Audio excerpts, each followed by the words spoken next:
I nostri paesi, le nostre comunità, le nostre città sono caratterizzati da una grande piazza con al centro, come protagonista, un edificio sacro, una chiesa o il municipio, il luogo comunque importante per quella comunità. Così accadeva anche, l'uomo non cambia, le sue esigenze non cambiano nel tempo, così accadeva anche 1000 anni e oltre prima di Cristo, quando delle comunità individuavano un luogo preciso in cui andare a volgere le loro preghiere per una divinità, a prescindere da quale fosse l'elemento divino prescelto. E un recinto doveva accogliere certamente i fedeli, uno un po' più ristretto doveva accogliere coloro che officiavano la celebrazione, una cella e un corridoio che introduceva quell'intimità più severa e più misteriosa che era quella di un culto. Gennebruna a Irgoli.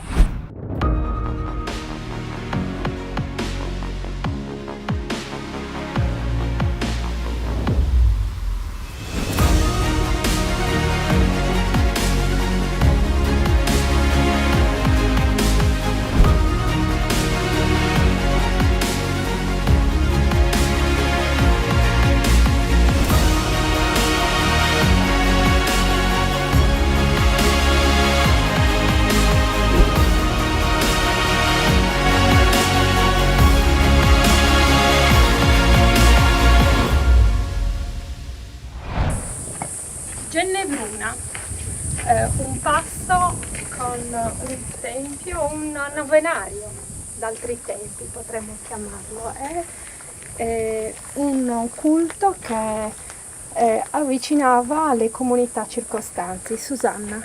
Sì, siamo in corrispondenza del passo di Gennebruna. Siamo nell'area del tempio omonimo ed è, diciamo, il territorio è sempre quello di Irgoli. Il territorio è sempre quello di Irgoli e l'area del tempio è una parte di un santuario nuragico più complesso che utilizzava la valle del Remulis, diciamo proprio come via di comunicazione ma anche come percorso sacro. Per chi non è mai venuto da queste parti, siamo nell'area, diciamo, guardiamo dall'alto sia Siniscola che Orosei. Sì, da una parte la valle del Cedrino e dall'altra vediamo la vallata del Siniscola. Granito. Sì, questo è granito. È la pietra locale? È la pietra locale, sì, sì, in questo caso, diciamo, in quest'area abbiamo solo granito, mentre invece nell'area della Fonte Sacra di Sunotante abbiamo l'utilizzo anche della roccia del basalto, quindi della roccia vulcanica. Chi veniva qui e perché? Dunque noi siamo lungo una via di comunicazione, quindi da qui passavano le persone, i viaggiatori che risalivano dalla valle del Siniscola o risalivano, diciamo, dalla valle del Cedrino, però è probabile, essendo un santuario che è vissuto per diversi secoli, diciamo dal XII secolo fino agli inizi dell'VIII, quindi con una durata di culto importante, inizio ferro,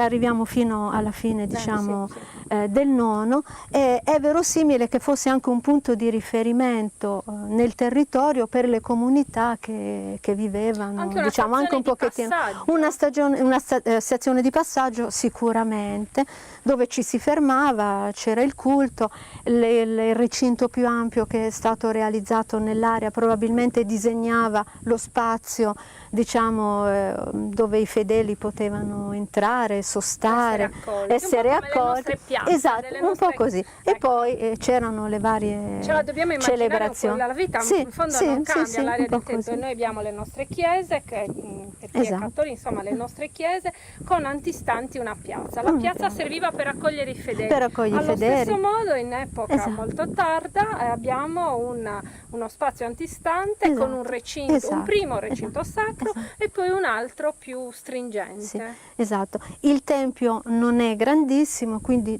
possiamo immaginare che le celebrazioni di carattere collettivo avvenissero proprio in questo spazio che loro avevano delineato, diciamo, in maniera molto Dei libri bene. di scuola ripassiamo Ok. un po' anche nei tempi romani, nei tempi greci, così. il culto avveniva fuori, il sacerdote Appunto, un po', sì, questo è celebrava vero, sì. all'interno. È vero, sì.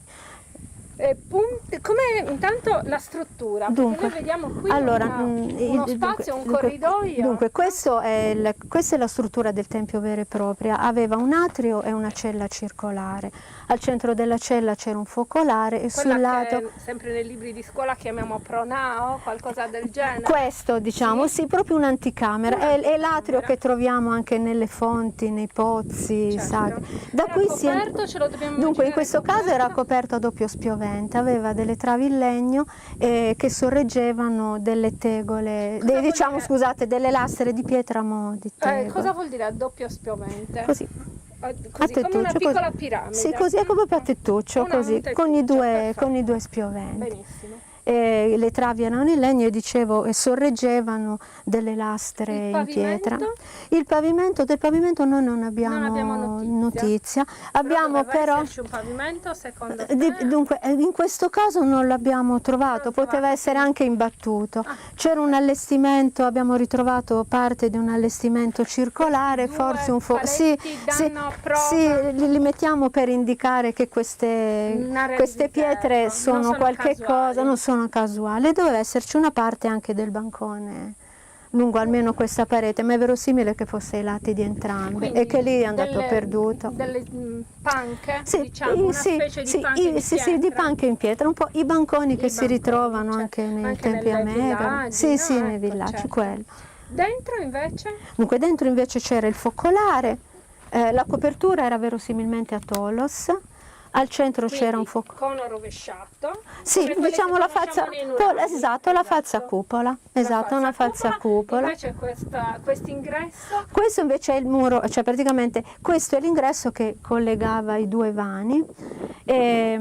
L'alzato è questo, è conservato proprio, questa era l'altezza conservata, le strutture sono a secco, anche l'architrave è il suo originale. Cosa vuol dire le strutture a secco? Non hanno leganti. Colleganti. Sì.